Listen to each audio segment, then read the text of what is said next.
سلام، أنا رون. مقطع جديد وقصة جديدة، صلوا على النبي، يلا نبدأ. تقول صاحبة القصة: أنا بنت وعايشة بين أم وأب حنونين ويحبون بعض ومتفاهمين ومحترمين جدا. صحيح إنه كان في بعض المشاكل، بس كانت ولا شيء بالنسبة لحياتنا. أمي كانت عايشة في وسط جارات يحبونها ويحترمونها، والله لو طلبت عيونهم بيدونها، كان كل وقتها معاهم وكانت مرة سعيدة ومبسوطة. وأبويا كمان كان عنده أصحاب من مختلف المناطق، وكانوا يجونا زيارة من أماكن مختلفة ويجلسون عنده بالأيام. كنت أنا وأخواني وأخواتي أعز الأصدقاء بالنسبة لبعض، نحب بعض ونلعب مع بعض وحنونين جدا على بعضنا، لدرجة إن ما كنا نحتاج أصدقاء غير بعض. كم مرة قلت بعض أتحداكم. طبعا أبويا كان تاجر كبير وله اسمه بالسوق، والحارة كلهم محترميننا وحاطين لنا قدر. لكن كل شيء بدأ يتغير بعد ولادة أخويا الصغير آخر العنقود.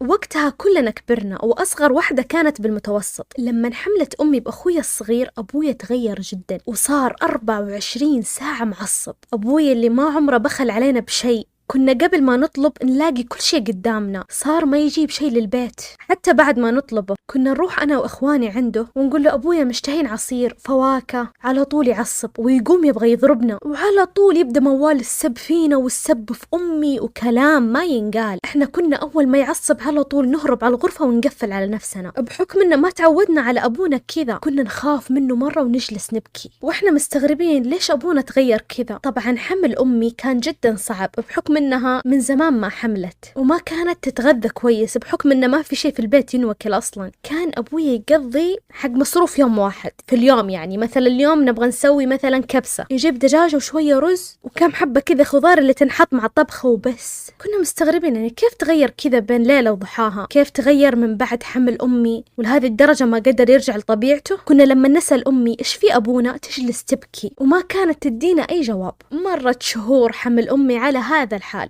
لا أكل لا تغذية ولا فحوصات. كانوا يستغربون منها ويجلسون يقولون لها: أنت يا زوجة أكبر تاجر بالسوق يطلع ناقصك فيتامينات وتغذية، ويحطون اللوم عليها على أساس أن أبويا موفر لها كل شيء وهي اللي ما تبغى تعتني بنفسها. ما يدرون الخافي أعظم. صارت أمي تنجرح من هذا الشيء وما تروح مواعيدها والفحوصات لين ما ولدت بالسلامة. لما ولدت أمي وجابت أخويا، حسيت قلب أبويا شوية حن، يمسكه ويطالع فيه بحب وحنان. وإحنا قلنا خلاص أبويا رجع لطبيعته. وما أنكر أن طول فترة نفاس أمي ما صار يعصب ولا يسب، صار هادي. وإحنا كلنا أصلا مشغولين مع البيبي الجديد وصار كل وقتنا معاه، ورجعت حياتنا شوي سعيدة. بس للأسف ما أكتملت سعادتنا. بعد 4 شهور من نفاس أمي رجعت تطلع لجاراتها وتزورهم مثل ما كانت متعودة. بس الغريب أبويا صار يعصب لما تطلع ويجلس يسبها ويتهمها ويشك فيها. أمي بعد الولادة تغيرت وما صارت تسكت له، وصارت ترد عليه وتتحسب عليه وتقول له: أنا أشرف